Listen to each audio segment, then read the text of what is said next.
Welcome to Southern Maine Homeschoolers. The admin asked me to create a video explaining portfolios and end-of-year reviews. My name is Deb. I have 4 children, grades 7 through 12, have been homeschooling for 12 years, and am a certified teacher. The state of Maine requires homeschool parents and guardians to send a written notice of intent to homeschool within 10 calendar days of the beginning of the school homeschooling year to your local superintendent and the state of Maine. I will post details of what this letter must include, as well as a link to a letter template that you can use, which meets the state's legal requirements. Before September 1st of the following school year, you're required to file a letter stating your intention to continue homeschooling and enclose a copy of an annual assessment of the student's academic progress. There's a link below for a template to this letter as well. You basically have 2 options for this assessment. Your first choice is to have your child take a standardized test. Your child can take a test at your local school, or you can purchase a standardized test through a variety of companies. Your second option, commonly called a portfolio review, is to have a certified Maine teacher review your child's work and accept that progress has been made during the school year. This review can be done by an individual certified teacher, through a local area homeschooling support group with a certified teacher, or a local advisory board selected by the superintendent of your district. There are many wonderful individuals and groups who offer portfolio reviews for homeschoolers in Maine. Some offer to meet in person, some meet virtually, and some offer reviews through the mail.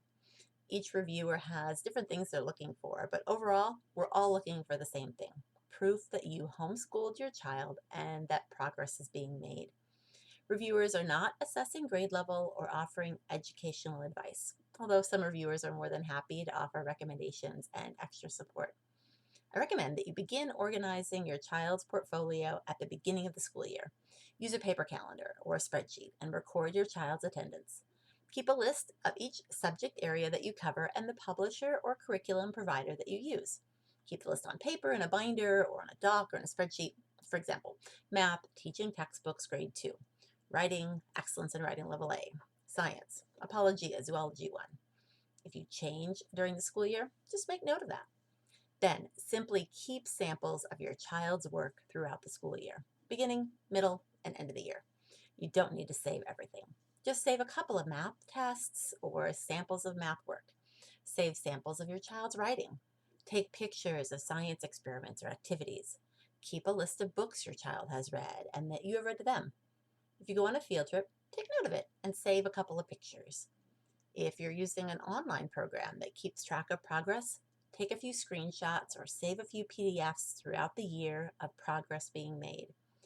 If you follow an unschooling format, be purposeful to document things you're doing together and the work your child has completed.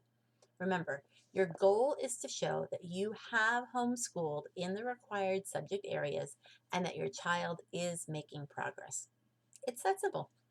Some reviewers may ask you to use their templates or paperwork, and each reviewer has their own style and sets their own prices.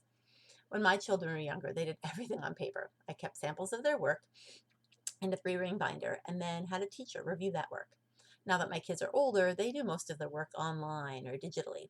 I make sure to save copies of those files and then email them to be reviewed. Some of my friends turn this portfolio into a beautiful scrapbook that's a special memory for the family, and I love this idea, but I've never been able to pull it off myself. If you find yourself at the end of the year scrambling to gather materials, don't worry. You're not the only one. Take some time to gather what you have, look over your bookshelves. Ask your kids to help you remember what they did this year. Record as much as you can. Most reviewers are flexible and easy to work with. I want to thank the admins for Southern Maine Homeschoolers. If you have any questions about portfolio reviews, feel free to reach out. I'll do my best to help.